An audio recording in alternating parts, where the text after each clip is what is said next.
Hello,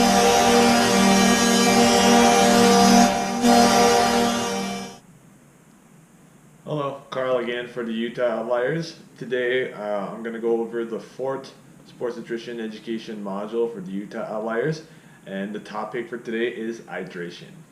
So the actual definition of hydration is the process of providing an adequate amount of liquid to bodily tissue. And it's important to mention that optimal nutrition requires a balance of both fluids and electrolytes. And when we talk about electrolytes, we're talking about sodium, we're talking about calcium, and also potassium. Those are the main three.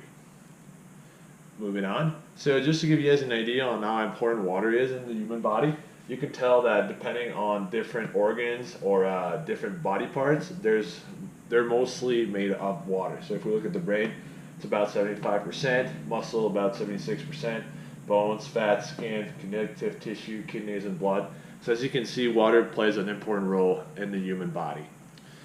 So the hydration benefits, so if somebody is well hydrated, you're going to see it moistens the tissue in the eyes, nose, and mouth. It also helps to assist the body in thermoregulation through sweating.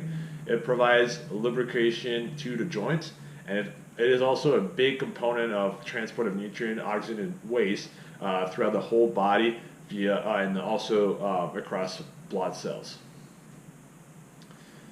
So the sign of dehydration, here's a bunch of different signs. Dark hearing is probably one of the most common one. Unusual fatigue, dry mouth, headache, thirst, because we all know if you're already thirsty, the odds are that you're probably already dehydrated, and also lightheadedness. So hydration or dehydration and performance can be linked pretty closely. So it has been shown that a decrease in more than 2% body weight actually gonna bring a decrease in performance as well. So some again on the sign or what happens when you're dehydrated is that your core body temperature is gonna go up. Your heart rate is also gonna go up as well as the rating of perceived exhaustion. So you're just gonna feel a little bit more tired. Your skating and running speed is also going to decrease, and you're going to have an increase in fatigue, and like I mentioned earlier, you're going to have a decrease in performance that is linked to a decrease in body weight also. So some of the main goals of performance hydration, well, you want to begin exercise well hydrated, and your plan should be to be hydrated the whole day, okay? It's not something that you want to do just 30 minutes before practice or a game. Another goal is to reduce the fluid losses and also stay away from being overhydrated. So if you think, oh my God, I need to start drinking water like an hour before, and you're just going to start chugging water, that's probably not the best idea. It probably won't go well for you because you're probably just going to feel bloated, okay? And lastly, one of the goals is also to replace the sweat loss as soon as possible. Hockey players tend to sweat a lot, especially with the heavy equipment, and especially goalies. So it's important to always drink throughout the practice, all right?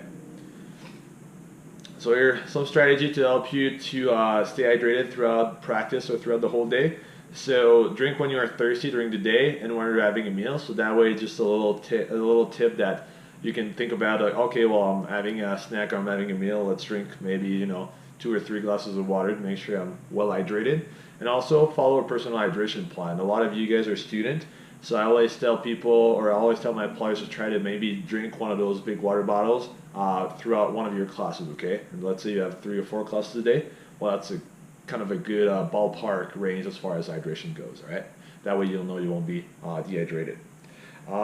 Just try to use some common terminology for hockey to make you guys remember a little bit. So for warm-up, which means like before practice or before your games, drink 8 to 20 ounces of fluid, of water or sports drink actually, an hour before. For every period. So every period you should drink a minimum of 4 to 6 ounces of water every 15 to 20 minutes during exercise. And then if the session is less than 60 minutes, water is fine. But if it goes beyond 60 minutes, Powerade or Gatorade is fine, or any sports drink will work well. Also, that's a good idea to weigh yourself before and after practice, because every pound you lose during exercise or when you're on or off the ice, you should drink about 16 to 24 ounces of fluid or water or sports beverage, sorry, after activity. So keep that in mind. Just a little scales to give you guys an idea of how dehydrated you can be. So obviously we never want to be at severe dehydration, have like kind of almost a gold color. We always want to be in that ballpark over here from 1 to 3 where we have a good to fair hydration rate from urine. So a little bit of a summary before I leave you guys. So hydration is important for performance and other vital functions like I mentioned earlier. It's important to pay attention to sign up dehydration and drink as often as possible. Again, don't wait until you're thirsty because it might be too late. And also, creating your own hydration plan will help avoid decrease in performance because, like I mentioned, you can feel decrease in performance pretty easily or pretty quickly if you don't hydrate it well. So this is the last slide for hydration. The next module we're going to talk about eating before, after, and during practices or game. This is a really big topic for you guys, and I know that's what most of the parents wanted to hear. So I'll see you guys on the next module. Thank you.